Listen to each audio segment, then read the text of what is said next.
Contend for the faith that was once for all delivered to the saints.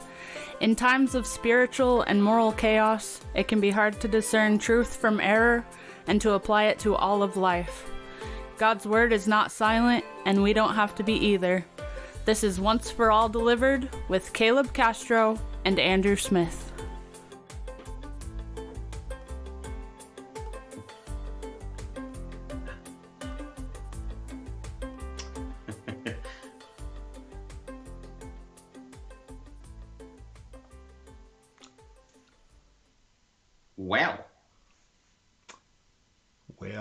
Hello.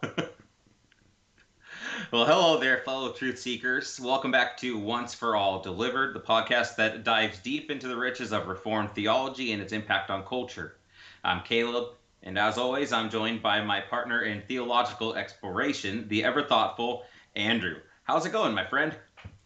Hello, Caleb. It's great to be back in the studio with you, my Reformed theology compadre. Time flies, doesn't it?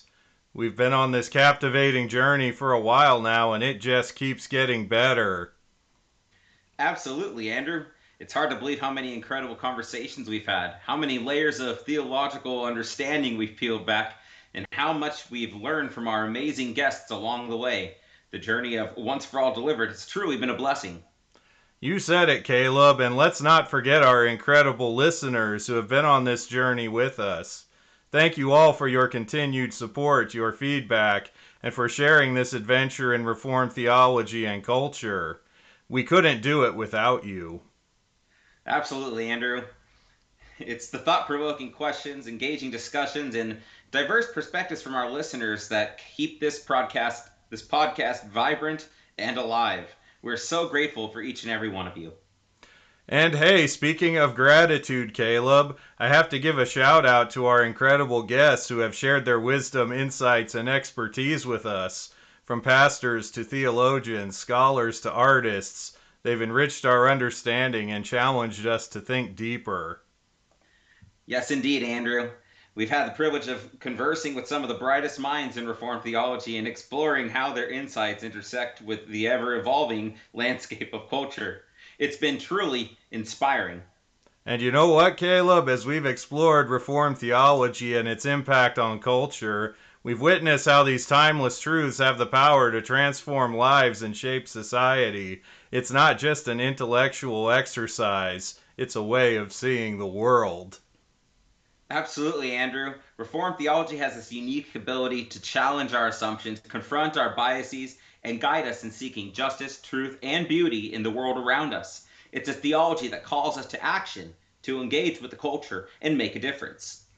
And that's precisely what we hope to inspire in our listeners, Caleb. We want Once for All Delivered to be a catalyst for thought, a source of encouragement, and a platform for meaningful dialogue that ignites a passion for both theological depth and cultural engagement. Well said, Andrew. So, folks, whether you're new to Once for All Delivered or have been with us from the beginning, we're thrilled to have you on this incredible journey. Let's keep exploring, keep questioning, and keep growing together. Absolutely, Caleb. So buckle up, my friends, as we continue our voyage through the vast expanse of Reformed theology and culture. There's so much more to discover, so many more perspectives to explore, and we can't wait to share them all with you. Indeed, Andrew. Get ready for thought-provoking conversations, captivating insights, and a whole lot of Reformed goodness. Once for All Delivered is here to stay, and we're excited to have you along for the ride. Yeah, we may not be around to stay after that. Okay, so in case you're wondering, no, we haven't been kidnapped, and you don't need to call the police and have them check on us. This is Once for All Delivered. I am Andrew Smith, joined by him, yeah. by your Reformed goodness in Brotherhood arms, Caleb Castro.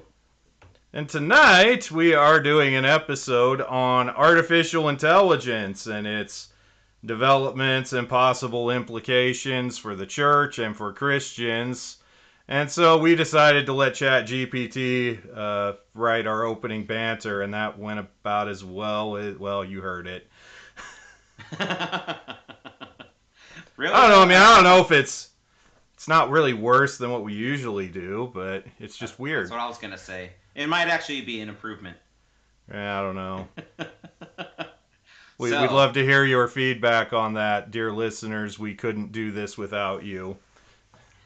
yeah, we will have you so along for the ride that we'll put it on complete autopilot, like a good Tesla, and we'll have it just write the entire script of a show from here on. Yeah, in fact, we'll even That just won't crash program and our burn. voices into it, so we don't even have to be here. We'll do Wouldn't that be cardboard great? cutouts for video. Imagine OFAD, only we don't do it. I think we'd get a lot more listeners then. Yeah. Well, so yeah, so artificial intelligence. This is a new frontier, I suppose, for both of us. Um, so artificial intelligence was a 2001 movie starring Haley Joel Osment as David, a childlike android uniquely programmed with the ability to love. I don't think that's the right thing. That's sorry, different AI. Okay, let's try that again. So AI, artificial intelligence. No, really.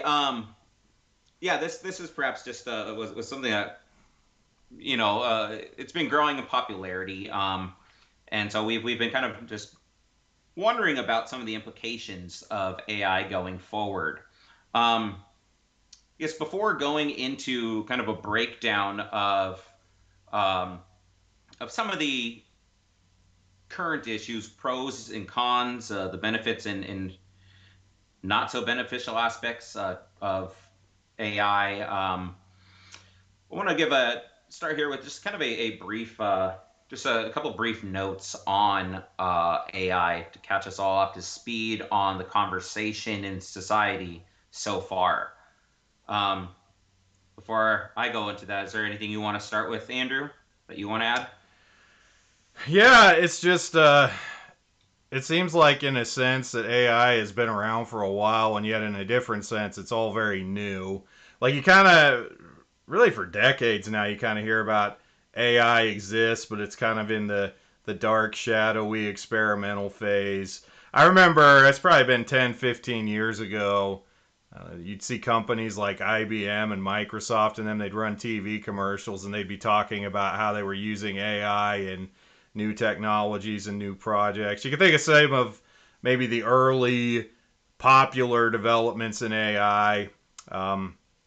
I remember back in the 90s, I used to be really into chess, and it was a big deal when they built the chess computer Deep Blue, and it played several games against Garry Kasparov, who was the world chess champion at the time. And if I remember correctly, initially Deep Blue didn't do so well, but over time, as it did have some kind of machine learning going on, it learned and then got better. And then later on, after I went to college and I was in the workforce, when I worked in state government, I worked in the transportation department in my state, and at the time where connected and automated vehicles were really starting to become a major topic of discussion and started to look like they would be the wave of the future. And really had a lot of momentum that way, and then there were some bad accidents and stuff that have seemed to kind of slow that roll a little bit. But and then now we are starting to see AI being rolled out to the masses, things like ChatGPT, which we use to write our opening dialogue. So need to work some bugs out of that. They do, but also even now, like these image generation programs. I'm hesitant to call them art because of the nature of art, but yeah, now so they've been released to the broad public, and we've played around with them a little bit. Sure, most of our listeners probably have too. You know, it's kind of this big curiosity that everybody's getting their feet wet in. Absolutely, Andrew. taking a cue from our ChatGPT script there. Yeah, really though. So you were already noting Deep Blue, the chess playing AI. So I mean, this really does show how far back AI is going. That's already at the early '90s, maybe even late '80s. But yeah, I mean, just to begin, there was already a definition. Actually, so the term AI was coined already back in 1955. Stanford professor John McCarthy. He gave a general definition to AI, saying that it's the science and engineering of making intelligent machines. And already at that time, there was kind of a forward-looking, there was a forward-looking vision on, trying to have AI be machines programmed to behave um, in a way in particular tasks. So they're programmed to perform particular tasks, but to then also emulate the things that humans do or emulate human thought. Um, Really, there's two general forms of AI. I'm not going to spend very much time on this. There's actually quite a lot that we can go into here, but we just want to have this serve as like a introductory, both for ourselves and anyone else listening. But there's weak AI, which are those AI that are trained to perform specific tasks, and you have examples such as the chess playing AI Deep Blue, but also things like say Siri or Amazon Alexa. Those are programmed to perform specific singular tasks. Um, but there's a theoretical AI called strong AI that's looking to complete more tasks at once than what has previously been done. So it's looking at solving problems of using complex data sets. And that's the nature of what we're seeing with a lot of AI development recently. You were mentioning ChatGPT, Andrew. Um, ChatGPT and other AI technology like it have already been around now since about uh, early 2010s or so. But we're really just coming to hear them now. They're starting to become broadly commonplace in culture. Um, but it's not like it's just kind of all of a sudden popped up. We're already mentioning things like Siri and Alexa, these kind of day-to-day devices for some people. But there's also been things like, say, speech recognition, text to speech or speech to text generation, or maybe for some listeners, maybe you went onto a business or corporation's website and you submitted a request for customer service.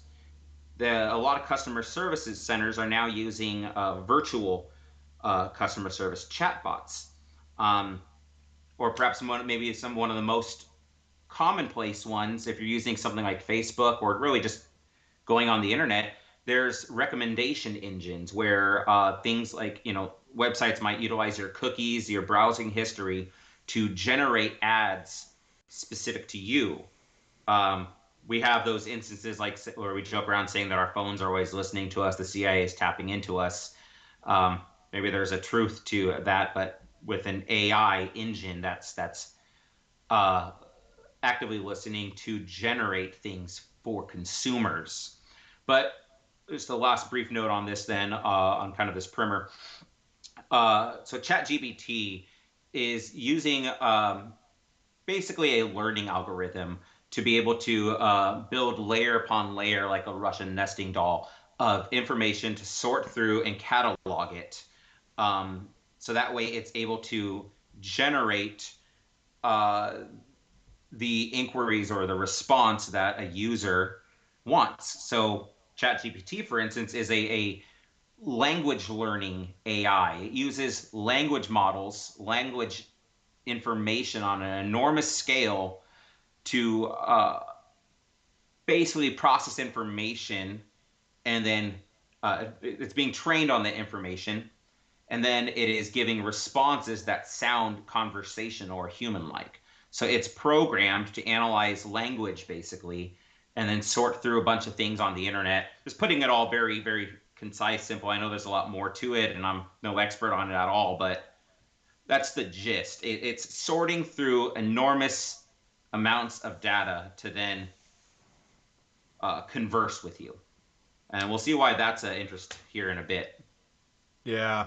So now the question you may have as you're listening to this, it's like, well, okay, this is a podcast about Christianity and theology and culture, so why are you doing a show on AI?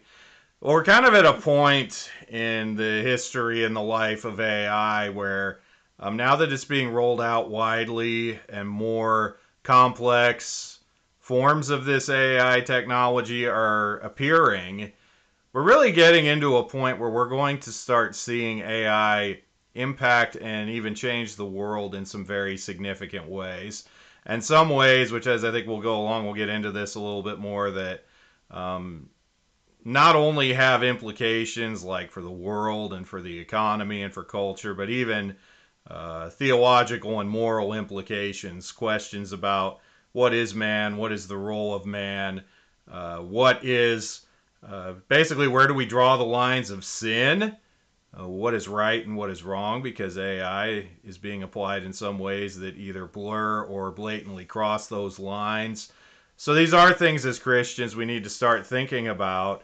And it's better to start thinking about them when they're in their early stages so that as the developments come, we're ready as opposed to sort of being caught on the back foot with these things. Yeah, maybe we could also make a comparison. Perhaps there's some parallels with, say, the initial rise in mass consumption of the internet in the early 90s. There was already having to be discussion on if there should be certain limitations and legislations, laws on regulating the internet. And some of those conversations still continue today. And we have to think that, like, yeah, that there is an element of the internet that is regulated, in which we are protected from some of the perhaps more devious elements of the internet. There's people that will talk about, say, the dark web, basically like just for a really rough comparison, internet black market of information and even services, oftentimes of very much sexual or militant natures. So this is a conversation that, in other words, on a question of ethics, AI ethics. And we here at OFAD like ethics. We like Christian ethics. And this is you said engaging in this at an early stage. And we have to recognize this isn't year one of this early stage on AI ethics. There's already a field in universities on AI ethics. Presently, there's a conversation amongst the European Union now for the past couple of years, since 2020 at least, on regulating AI. And especially most recently, center to this conversation is ChatGPT. You could go back on articles into, I found one actually from the Gospel Coalition on AI going back into to 2019 already on with the title, The FAQs, What Christians Should Know About Artificial Intelligence by Joe Carter. So this is an ongoing discussion in its initial stages. And we do want to be proactive, like Andrew said, in that. With that, perhaps we could start off on some, just noting some of the benefits, pros of the use of AI. Yeah, and I think we already start to see some of the potentially good applications for AI. It has a lot of creative potential as far as like we can use AI to produce text, to produce images for projects, for various forms of use. So like say for instance, I've played around with ChatGPT some, and it's like you can even ask it things like, write me a contract of some sort, and it'll spit out a pretty decent, pretty legal looking. I'm not a lawyer, but that sort of a document. It's good for like ideas, like I don't really know what I want to say about something. I don't really want to know what to think about. Pop a few things into Chat GPT, see what it spits out. And I think in a way it perhaps has a chance to supplant things like search engines, and we're even seeing like Microsoft has integrated Chat GPT into Bing as opposed to their more traditional search technology. As far as other potential applications, I did mention my past work in the transportation field. Uh, there is a lot of potential for like connected and autonomous vehicles as far as things like I've actually seen some of the models they've created and some of the simulations they've run, and basically if everybody had automated vehicles, you could actually basically eliminate traffic, because the thing about automated vehicles is they don't have to stop at stoplights, things of that sort. They just keep right going, and they like weave between each other and everything, and it's very efficient. The other thing about it, you would have a lot less need for parking, because if your car is automated, if your car can drive itself, you get to wherever you're going, you send your car home, and then you don't need to park it where you're at, and then you just have it come back and get you when it's time. So there is a lot of potential applications in like urban planning, construction, city building, that kind of thing. Yeah, those are just a few I've got. Caleb, I'm sure you've got some more. Yeah, there's a couple in there. Um, the Yeah, one example of, say, something relatively relatively more widespread that a lot of us have these days are facial recognition, such as, say, I have my phone here, my iPhone, I just hold it up and it unlocks, right? This is run by AI programming. You can think of things like, say, some 30 to 25 years ago, maybe even more recent. If you were looking for a criminal, how did you tend to find them? A older or archaic form was police sketch artists, right? These facial recognition processors uh, are able to go and take a bunch of different face models and such. They're able to, scan through a bunch of different images of people. Think of if models are able to be generated to assist in looking through criminal profiles or finding someone. Um, yes, we'll get into the con in a moment there, but this is the potential pros here. The Yeah. the other one, say same thing. You could also perhaps have similar models with fingerprint recognition, such as what I use to unlock my computer, what some people use to unlock phones. Um, you have things like, say, I was reading through one earlier. OpenAI, who runs the Chat GPT, has systems called Whisper, Resemble, and Speechify. This is able to basically generate voices through AI. Some people have actually used these to make songs by artists that have not collaborated together. So fake AI songs. I think it was by Drake and The Weeknd or something. I don't really listen to them, but um, and by I don't really listen to them, I don't listen to them, so I don't really know what that sounds like. But you can have these, you can have songs produced, generated by people that, say, are dead or whatever. But OpenAI's Whisper trains on basically a bunch of language data, audible language data. Um, One individual, it's Scott Blevins, a co-owner of HeyThere.ai, says that he had used such a voice generator to generate and record a letter of encouragement to his 9-year-old daughter, and that the voice sounded very, very realistic. So you could use it to generate voices. You can keep going. I mean, you can use comparisons of things like, say, X-rays, in the medical field, comparing different images from X-ray imaging to perhaps then go and instantly compare an X-ray of yourself, to see if there's a match for a certain medical problem. So you can go on and on different examples of this, but perhaps you're Or already even one noting I some. was. Oh, Yeah, go ahead. we were talking a little bit the other day even about could this possibly be used for something like language translation. We've already seen forms of that with like Google Translate and stuff, but as it improves, could you use it actually in the translation of text and things of that sort to at least maybe not do it perfectly, but kind of get the ball rolling on getting more translation work done, things of that Mm-hmm. sort. Yeah, I mean, in even in the Christian sphere, we could talk about this in another element or another time, perhaps.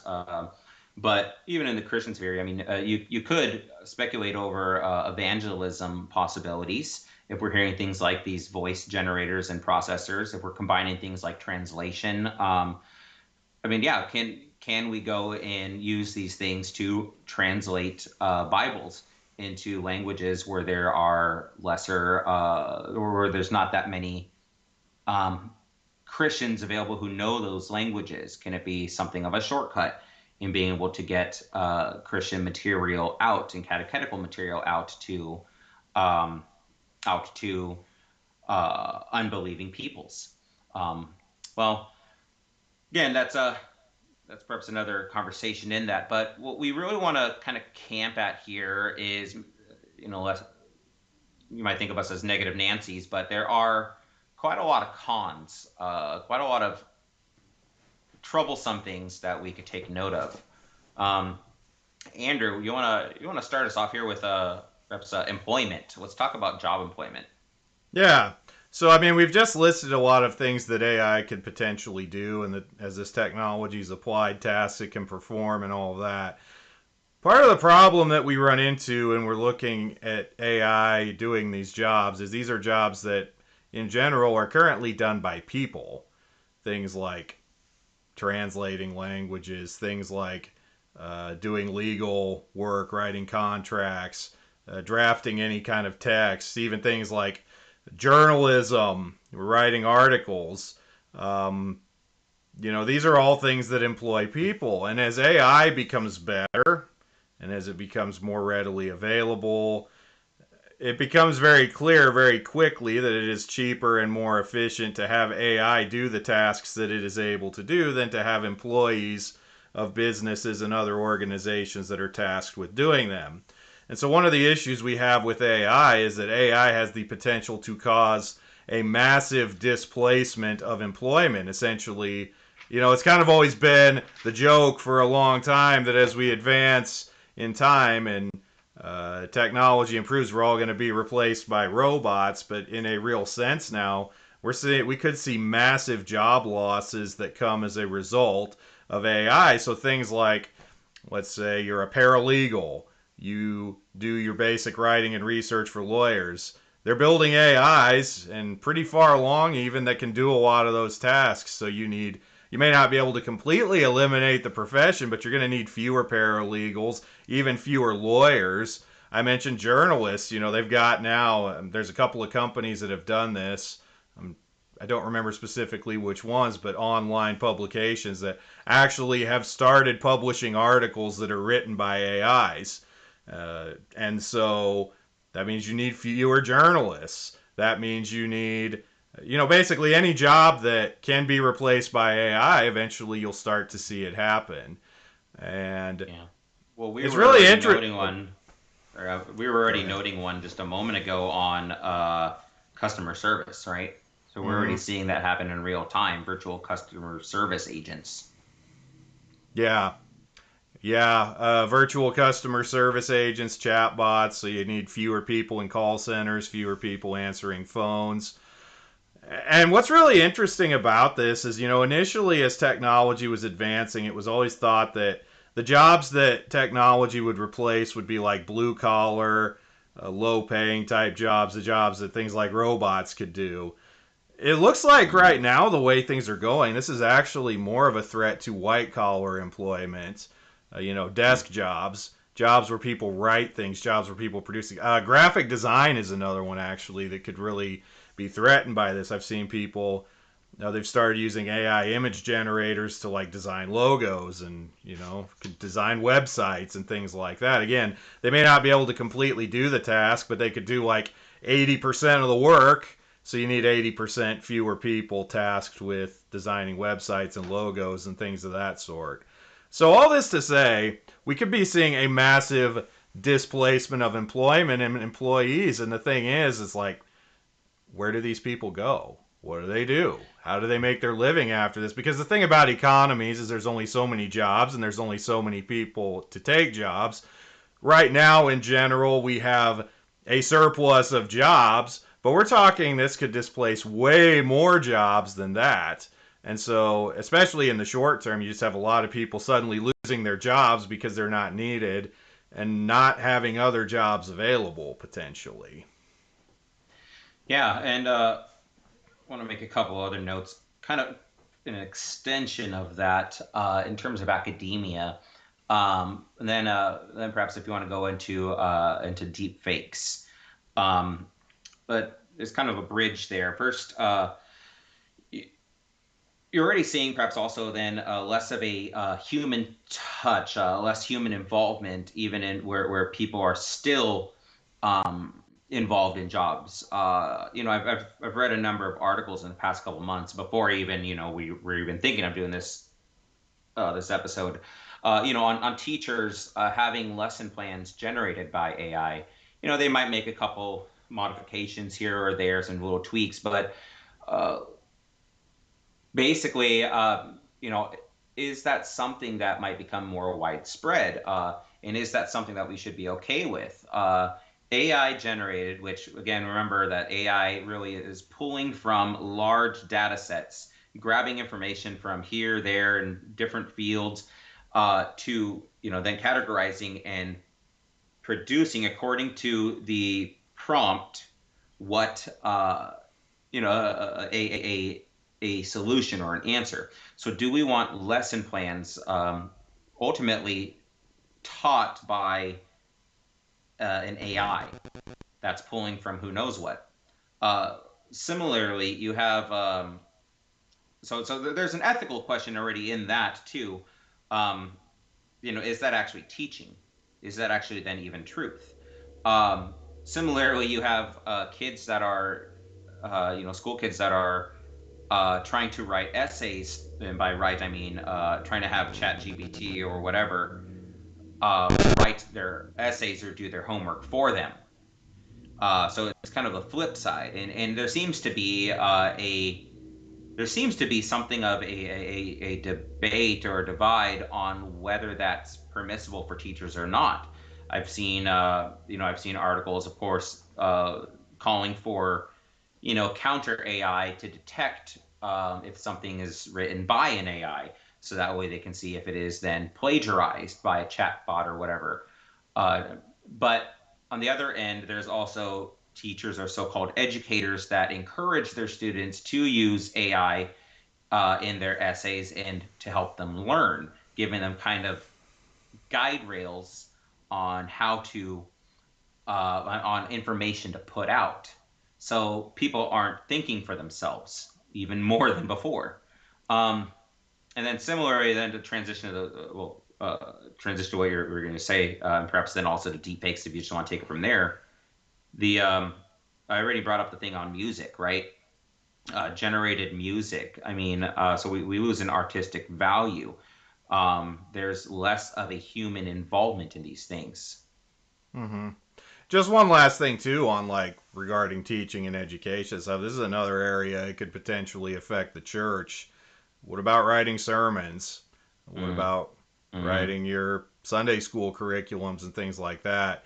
We've had some scandals in recent years that involve sermon plagiarism, and as well as a lot of suspicion of certain mega church pastors that have been hiring these consulting firms to do research, and it's been suspected that some even go so far as to write their sermons for these guys. If guys are willing to go to those lengths to not write their own sermons, are they going to start letting AI do their sermon writing for them? Like I've actually, and nothing I've used, nothing I would use, but I have just to see what it does. I've gone to Chat GPT and I've said, okay, here's a text. Give me a 3-point sermon outline with subpoints on this, and it spits something out, and it's fairly competent at doing it. It's for a machine, it's surprisingly passable.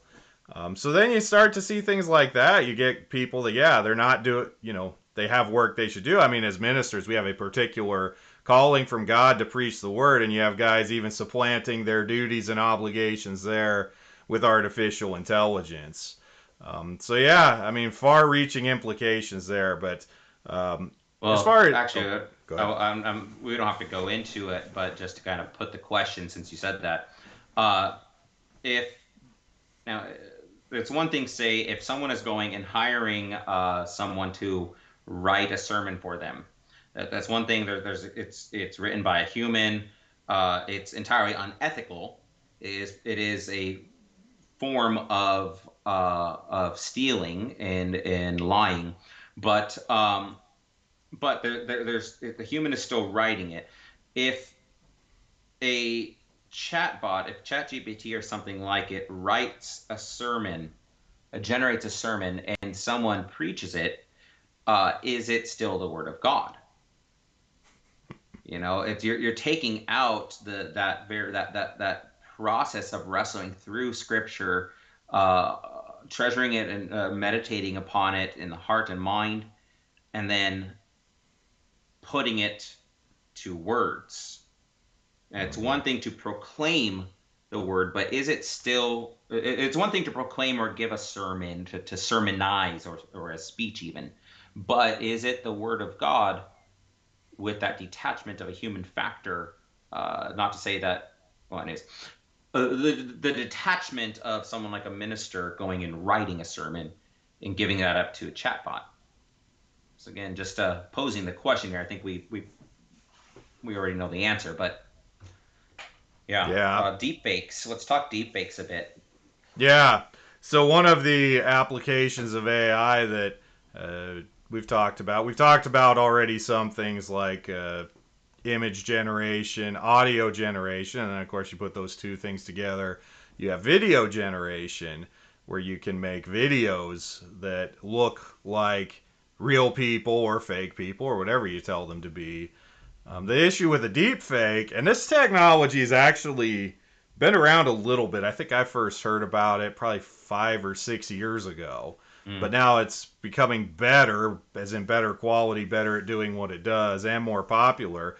But this idea of basically you can take like a public figure and you can have an AI generate a rather realistic and rather convincing video of that public figure doing or saying whatever you want. This is problematic for a lot of reasons. For one thing, when deepfakes exist and when this kind of technology proliferates and the videos and audio and photos that these generate, I mean, how much of our society, as far as judging what has happened, let's say we're reading the news, or let's say we're deciding who we're going to vote for, or we're deciding, what happened in a court of law, how much of that is based on photographic or video evidence? And as this deepfake technology gets better, it becomes really easy to fake evidence, to make things that aren't real, that look real but aren't real. So this is an issue, because it's going to get to the point, if these technologies continue to improve, we're just not going to be able to believe our eyes anymore. We're not going to be able to know what's real. Everything just becomes very fake. And then an extension of this, because of course the human heart always finds new ways of depravity. Not only do we have deep fakes where you can like frame people doing things or saying things or whatever, but people have also resorted to making deep fake pornography. If you can have AI generate a video of people doing whatever you want, people are going to use it towards that ends, and they have. And it's very disturbing because, well, I think it should be rather self-evident why that would be disturbing.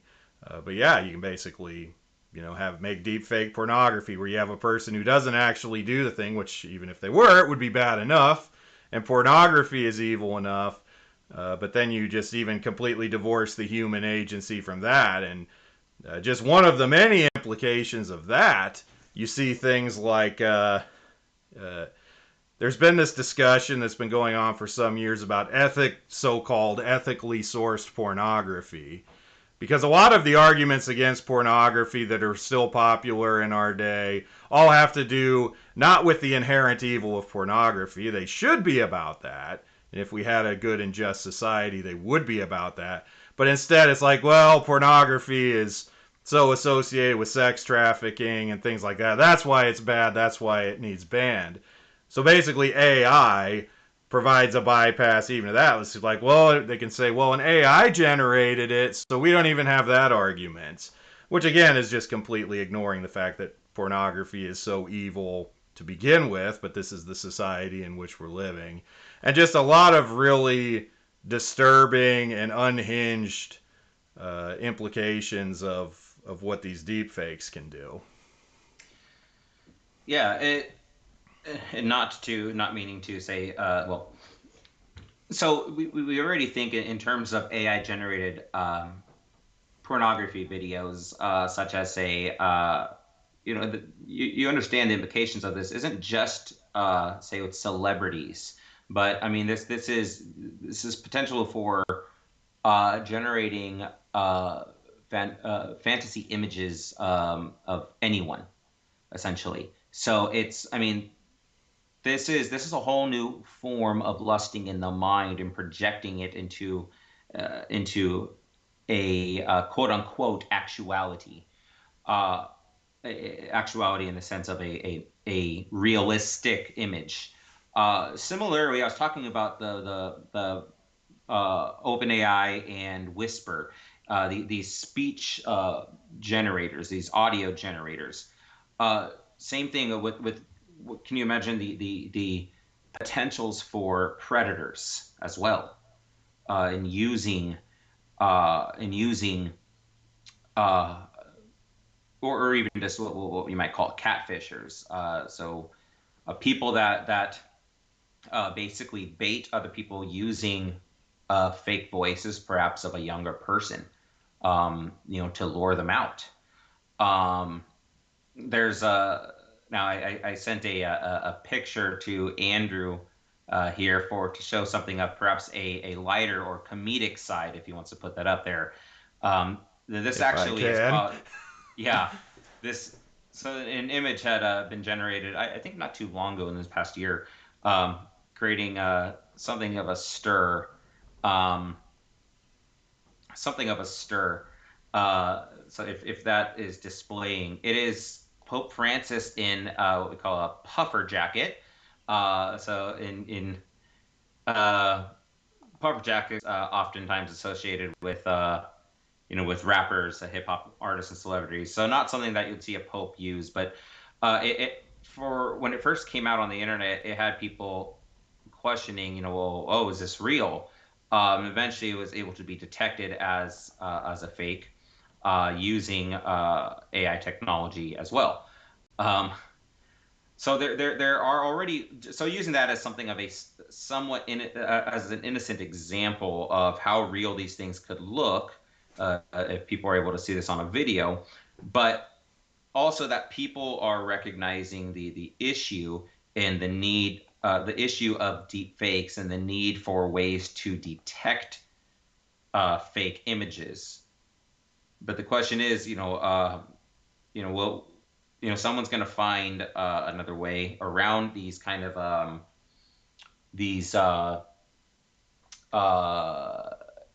AI detectors, and so they'll keep streaming in. So thus, there's a need for some kind of regulation or even a way to block these kind of things. But who's willing to block pornography? So far, not the government. Yeah, so that's that for say deep fakes, but we can go into a whole nother territory of than the issue of, say, uh, well, let's go to transhumanism. Perhaps the biggest issue overall. So transhumanism. Yeah, I couldn't quite get the screen share to It's work. okay. That's all right. Google AI Pope Francis. I've set it up to share videos, and then Caleb threw a wrench at me. I'm gonna have you share a still photo, and I haven't figured out how to do that yet. But anyway, yeah. So transhumanism is an interesting layer to this discussion. AI is sort of tangential to it, but related, and an important part of what transhumanism could be and aspires to be. Transhumanism, you may not have heard a lot about it. I haven't heard a lot of discussion about it, but I'm hearing more as time goes along. It's actually a pretty old movement. You can date itself to probably the mid 20th century. The first form that you could see it taking was things like, for a while, you would see when famous people died, they would either freeze their bodies or freeze their heads in the hopes that someday they could be brought back from the dead. So there was for the Walt longest, Disney. yeah. Supposedly that's a hoax. I don't Yeah, know. I think it is. But some real examples, I know, like Ted Williams, the baseball player, was one. I believe they froze his head, at least for a while, after his death. Thinking again that you could potentially be resurrected from the dead. That as technology improved, that you'd have the ability to bring people back to life. Now, as it pertains to AI, so basically, transhumanism in a nutshell is the idea that you might hear it and you think, well, it kind of sounds maybe like transgenderism or something, and it's related, but the idea to not only change gender or things like that, but essentially to overcome any and all limitations of being human and achieve a state that transcends being human. And what does AI have to do with this? Well, one of the aspects of AI that pertains to transhumanism and this wanting to be freed from all physical and human constraints is you see, and you hear about it a lot in like science fiction and stuff, but there seems to be like some real efforts to really do these things. Things like essentially melding humans and machines together, or basically making technology a way to escape death, a way to live beyond and live outside one's human body. There's been some works of fiction, but probably will be attempts to really try to do it. Things like, when you die, can your consciousness be uploaded to a computer? Can it be uploaded to the cloud? And essentially you live on in that way, or could be downloaded then to a new body? Can you be brought back to life? Things of that sort, basically trying to transcend the mortal limits of being human. Right. It's so this quest for immortality, this quest for the defeat of death. And I mean, this general idea, I mean, this is an ancient idea. It's embedded in us because I believe, man deep down in with that little seed of religion, knows that, death is not a natural thing. Death is, if you will, an intruder. Sin is a parasite in upon humanity. So there's always been these kind of mystical quests for immortality. You think about the story of the Holy Grail, just for one example. But what's fascinating in conversations of transhumanism at present is oftentimes it takes on the, pardon me, hiccup. It takes on the language of evolution, the next stage of humanity. That if already we have technologies for prosthetic limbs, and if there's a technology for an artificial heart, like someone even being able to live, say, through the use of a pig heart or something, then, well, what's next? Here with AI, like Andrew said, can the brain, if it is in the minds of materialism or naturalism, if it is just something that fires off, electrical impulses, these activating of neurons in the brain, and if it's a mix of chemicals, can that information at all be saved, if you will, on some kind of device, and that can be programmed to utilize your memories, your cognitive abilities? Can it be utilized to emulate uh, a person or you even? Can AI emulate you using your own thoughts? So I mean, it's you have guys like Jeff Bezos, Amazon CEO, and such that are pouring money into AI companies, AI software companies, with this kind of end in mind. The quest for immortality being backed by Silicon Valley and big tech. Um, I mean, so it's a yeah. I mean, it's seeking science to essentially be the savior and the resurrector from the dead.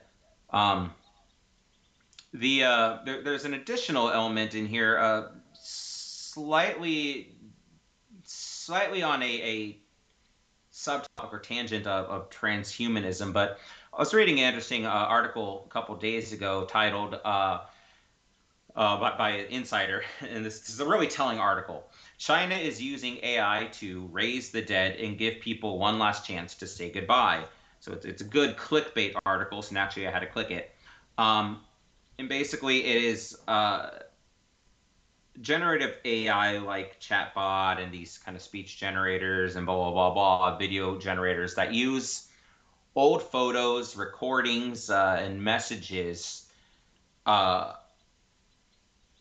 that act as the data, feeding these generative programs to imitate the dead, video, voice, and things that they would say. So, I mean, just there's a little example of, say, transhumanism in a subset.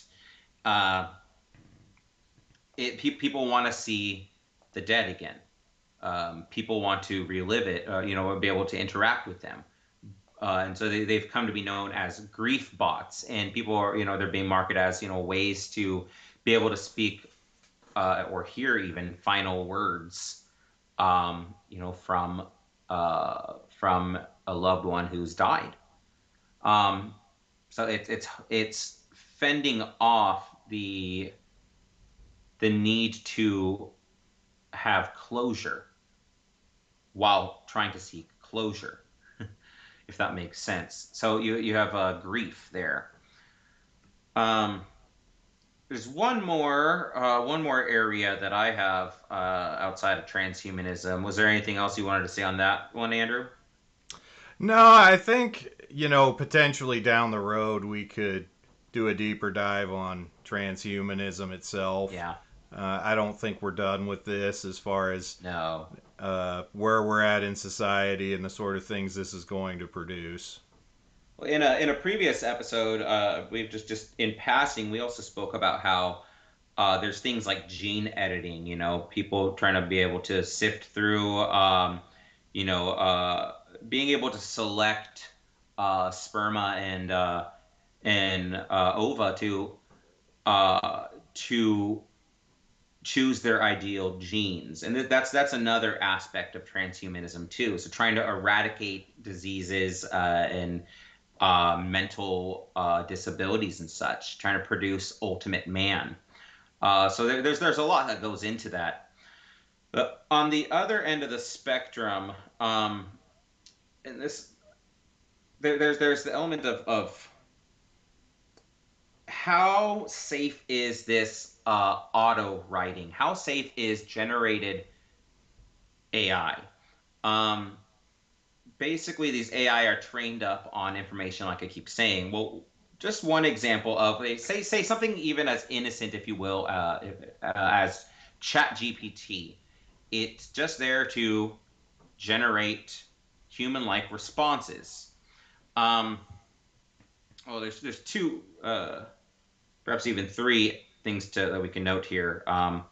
One, coercion to suicide. Two, Skynet or Chaos GPT, and three, um, I forgot what I was going to say there. I'll come back to that one, but but I had one more thought. But this one, suicide. I sent this one to Andrew. I'd come across it a couple months ago. I'll just read the headline and make one brief comment. Uh, Back in I believe it was March, a Belgian man reportedly decided to end his life after having conversations about the future of the planet with an AI chatbot named Eliza. And so, I mean, that already tells you the gist. This guy in Belgium was extremely anxious and paranoid with all the lies about climate change. Um, and he was chatting with an app, just a normal app called Chai or CHAI.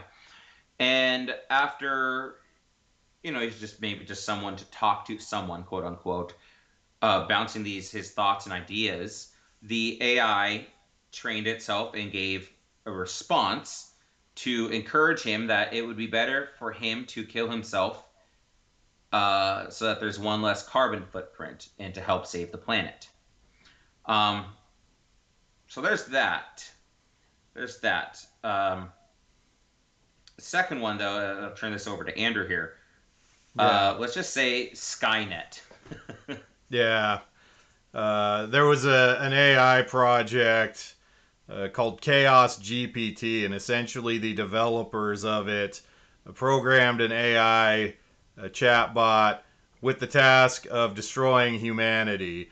The very thing that all like the sci-fi works about AI and stuff have warned against. Let's build robots to take over and destroy humanity. Well, they actually have Chaos GPT, which is an attempt to do that, and they ran. The last I heard, it's been a little while since I've heard where this is going, which is maybe a little scary when you think about it. But I know that one of the initial steps that Chaos GPT took was to try to procure access to nuclear weapons. I'm not exactly sure how this was going on. If it was just pure simulation, I would certainly hope so. But yeah, tried to get access to nuclear weapons, realized that's going to be too difficult. And so then eventually, then it turned to its next task, which was to essentially sow disinformation and turn humanity against each other into chaos and conflict and warfare and the like. Yeah, so it's been fairly silent. I think the actual Twitter that it was trying to do that second plan. The Twitter account was banned. Um, Makes sense. and Elon some people, Musk yeah, is someone who has actually expressed some concerns and reservations about this kind of stuff. yeah, and we'll hit on that. Actually, that's where we're going to go next in just a second here. With Elon Musk amongst a bunch of other developers like him, or other tech gurus, you could say. Yeah, so some people on the internet say it's a hoax. Others say that it's just went quiet and it's still working at its goal. And so some people are also then trying to create a counter chaos GPT, whatever that means. Um, I actually so I remembered where I was going to go, and I think this one is one that probably sparked some of this discussion, or at least sowed some seeds in the past about it when Andrew and I were, fiddling around with ChatGPT several months ago. Um, so ethics. It said that there's an area in the universities for AI ethics, and the issue though is not everyone has the same idea of ethics, and I don't particularly trust the large university systems to have a strong ethical base that matches up to the law of God. But so what does an AI ethicist do? I was reading an article on an individual, Kathy Baxter, principal architect of ethical AI practice at Salesforce.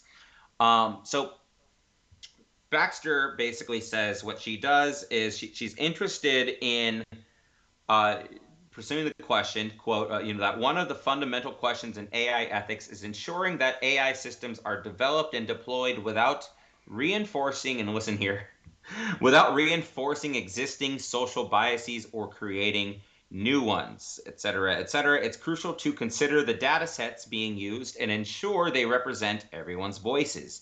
Inclusivity in the development process and identifying potential harms through user research is also essential.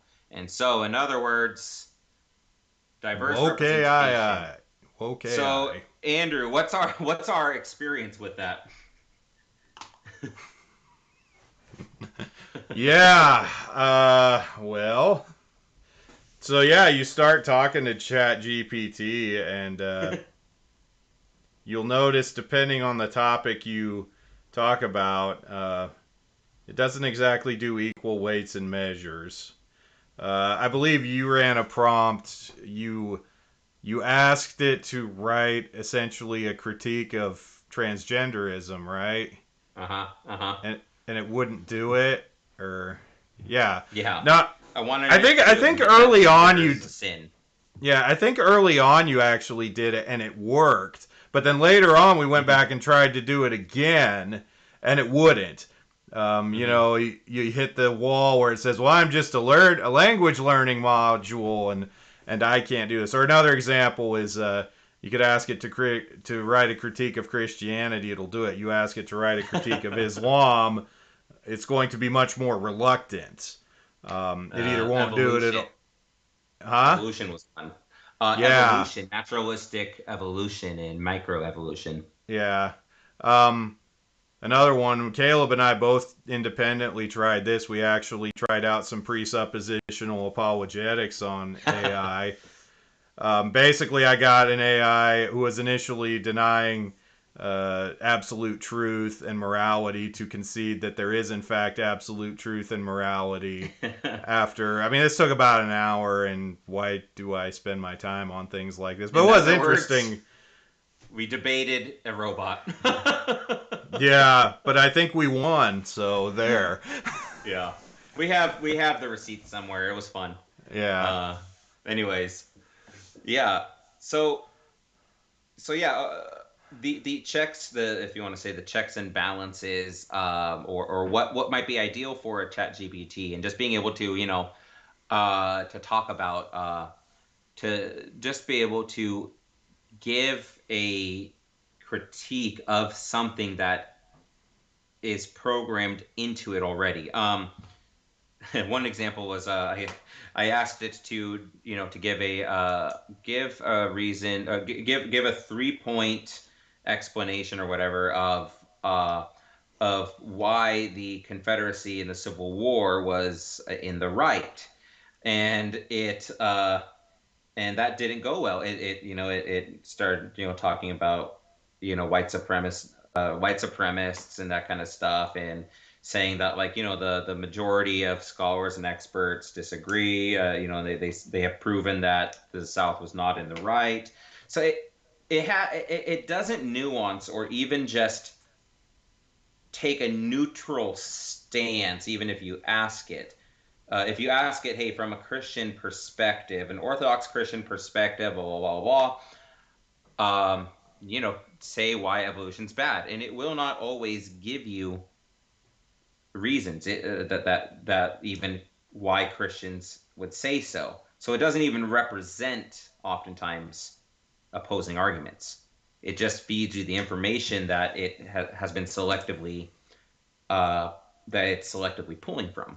So that's already another huge concern when we're talking about people teachers using these generative AI for teaching lessons, for lesson plans, and this kind of stuff. Even beyond that, we talked about some of the other applications of this AI earlier. things like, profiling criminals, face recognition, these sorts of things.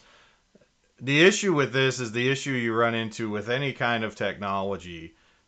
Who is in charge of it? Who actually has control of it? Who has control of the information in it? And what are they really using it for? Could this technology that could be used for good purposes, could it be leveraged for nefarious purposes, particularly in the culture we're seeing that's more and more hostile to Christianity?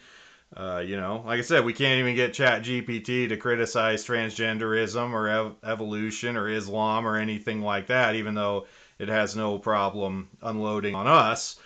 So, can these technologies that AI is supposedly going to do better and more effectively be leveraged against Christians as we become more marginalized and potentially even persecuted in society?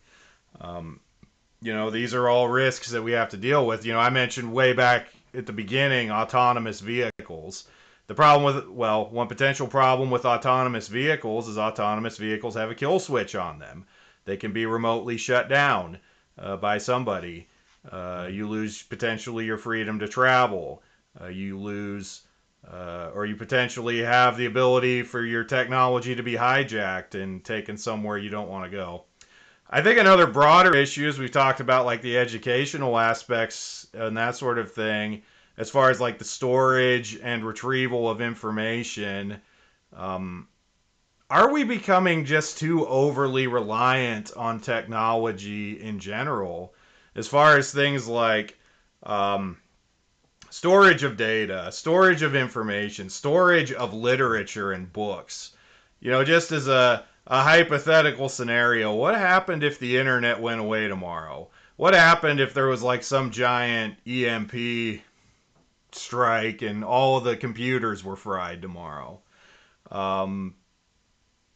What happens to our culture? What happens to all, not just like, the things that culture does functionally, the systems that operate and stuff, but what happens to like all of our literature, all of our learning, all of our collected knowledge, because it's all so computerized and digitalized, such that we're not.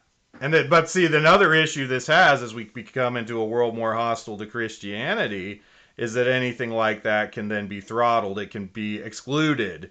You can be excluded from it. There's just a lot of implications here.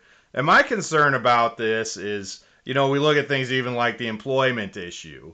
The potential job displacement by AI, it's been one case that's been used to argue for things like universal basic income. Well, you're going to displace all these jobs, so we're just going to pay people all money to do nothing. But then you pay people to do nothing. They have no purpose. They have they have nothing to get up in the morning for. They tend to, get addicted and lead unhealthy lifestyles and waste away and die because they have nothing worth living for. If they have no work, if they have nothing to work for or aspire towards. That's one issue. Or you could think of even the things like, we talked about pornography. All these things, like you would think, yeah, there needs to be limitations on these. There needs to be regulation on these things. The problem is we don't live in the kind of society and we don't have the kind of government now that can regulate them, or I think would regulate them well. Like I said, but pornography is evil. If you listen to this show and if you use pornography just for the sake of yourself and everyone who loves you, stop doing it. And the world's not going to tell you that, but we will, and maybe we'll get kicked off YouTube for it. But the world has basically normalized and accepted pornography. And our governments have basically accepted that it's a thing. And so they're not, what reason or what interest would they have in regulating things like deep fake pornography? I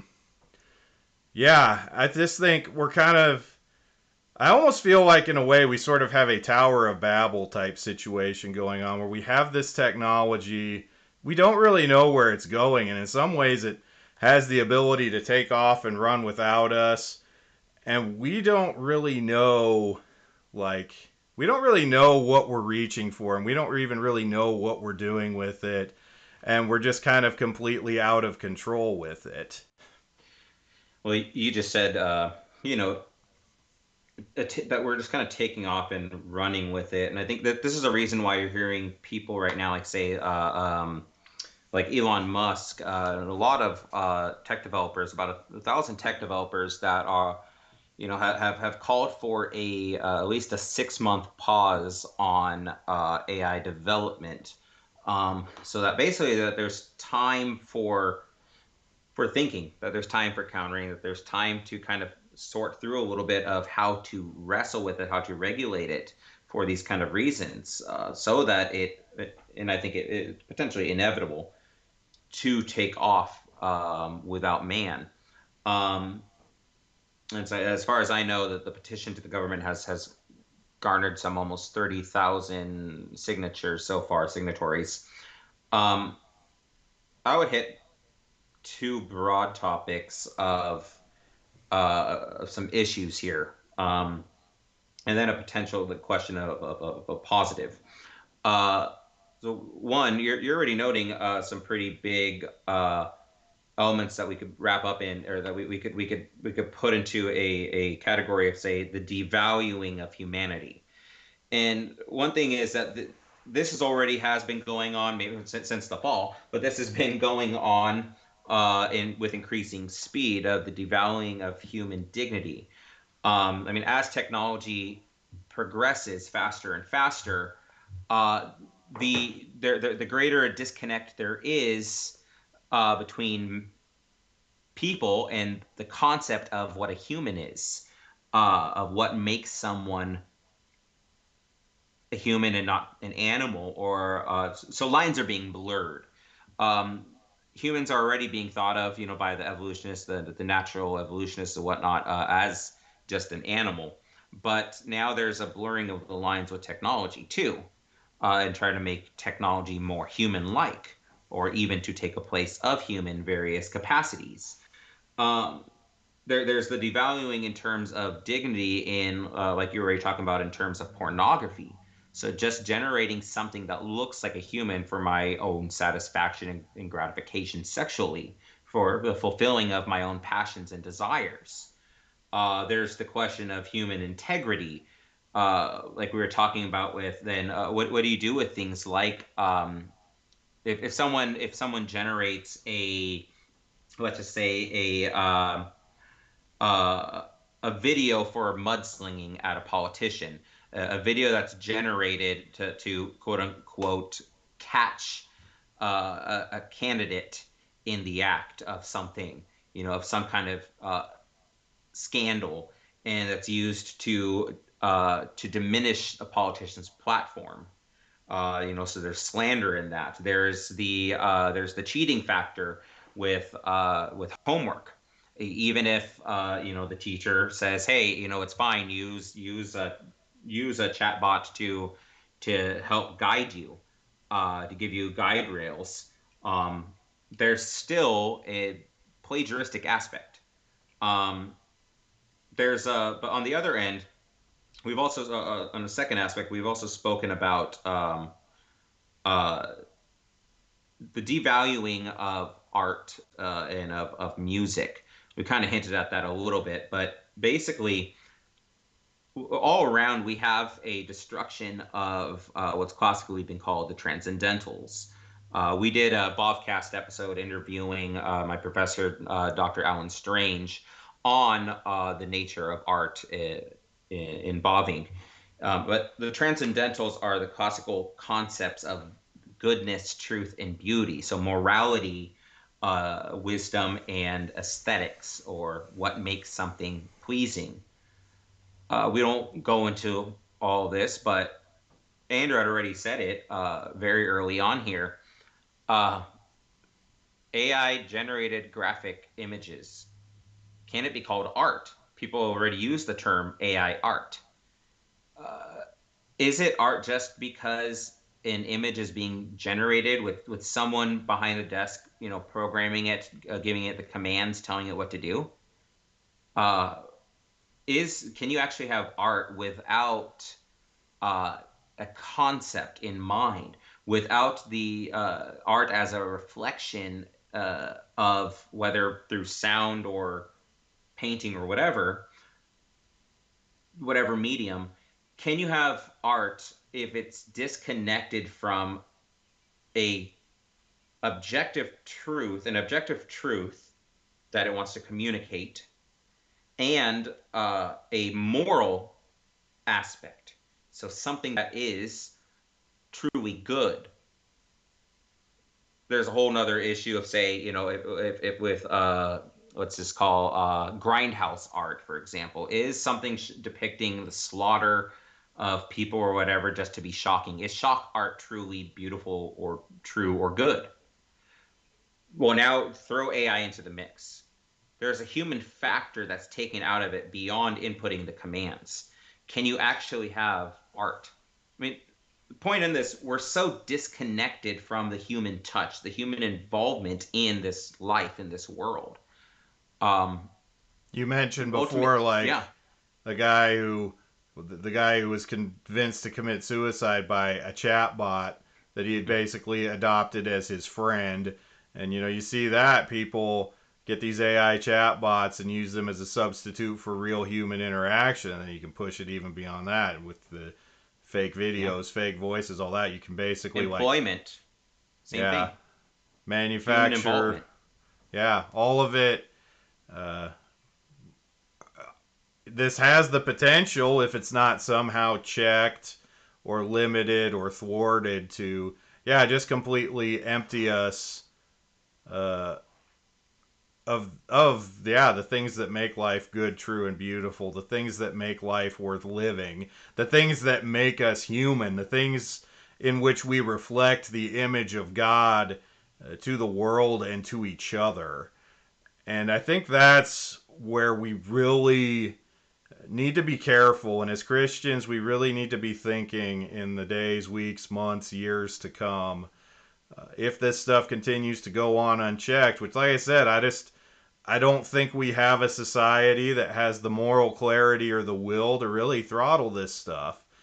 So it's basically going to be free to go. And so we have to think, like, how do we prepare our people for this, and how do we live as Christians amongst this, and how do we resist all these dehumanizing tendencies that these things bring? But I think it's interesting that already uh, if it's not AI, it's going to be something else. AI could just be a contributing factor in this progressive dehumanizing, the perennial issue, an issue from the beginning of time to the end of time till Christ returns, and shows forth what real humanity is. Humanity is in Christ alone. He is true human. But AI could just be one single factor, and I think it's interesting that already in the early 1940s, C.S. Lewis had already written on this very issue. This is essentially the warning and the point of his premise of the abolition of man. His warning in the abolition of man is basically uh, pouring into something that isn't human but is man-made. And the more that we engage with things that are man-made, technology or whatever it is, uh, we become the more stock and value we put into inanimate things that are human made, the less human we become. There's an idolization factor going on.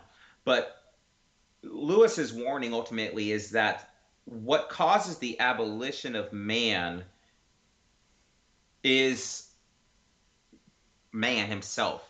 Man's triumph, man's final triumph, his greatest achievement in humanity is to destroy himself. Man's greatest achievement as man is to abolish man. And he says technology is basically the means in which this occurs.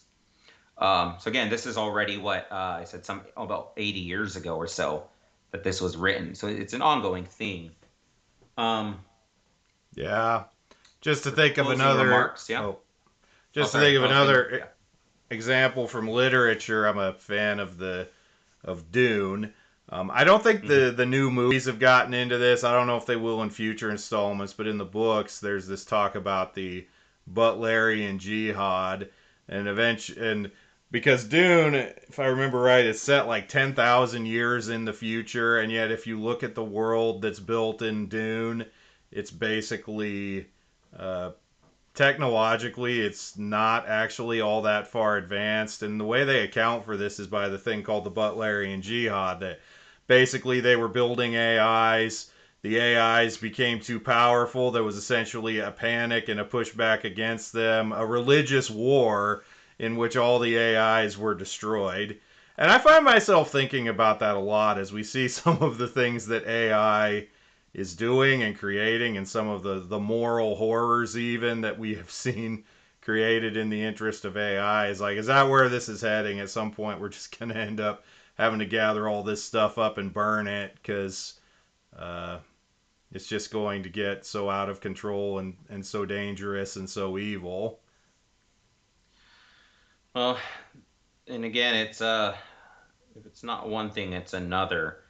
I want to transition here to I guess an emerging tradition here on OFAD. So we can't end a show without apparently talking about Satanism.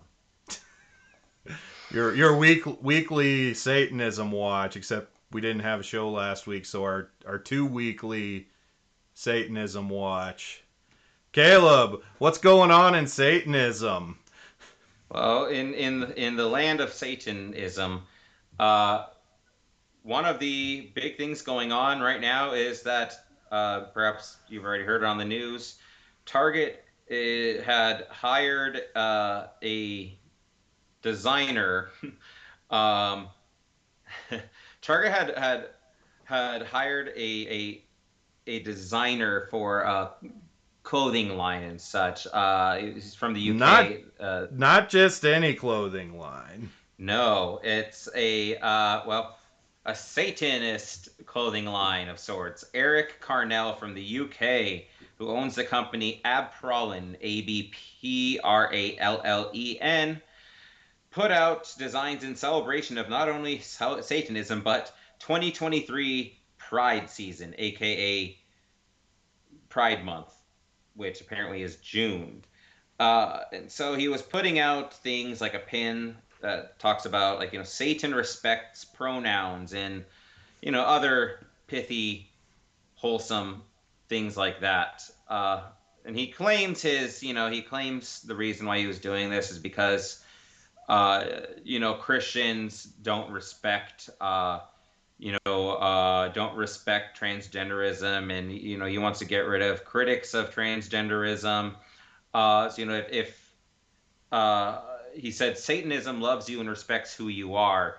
LGBTQIA plus people are so often referred to as being a product of Satan or going against God's will. So fine, we'll hang with Satan instead. And as you can imagine, there was really such a backlash. Really just saying the quiet part out loud at this point. Yeah, pretty much. It's you could expect how that went. Do you think Christians or conservatives are gonna quite be okay with that? No. And in this age of protests and boycotting, so now Target has made the boycott list and joining Bud Light in this, not only for the promotion of transgenderism, but for their allegiance to Satan. And additionally, as a side note, Target had also been doing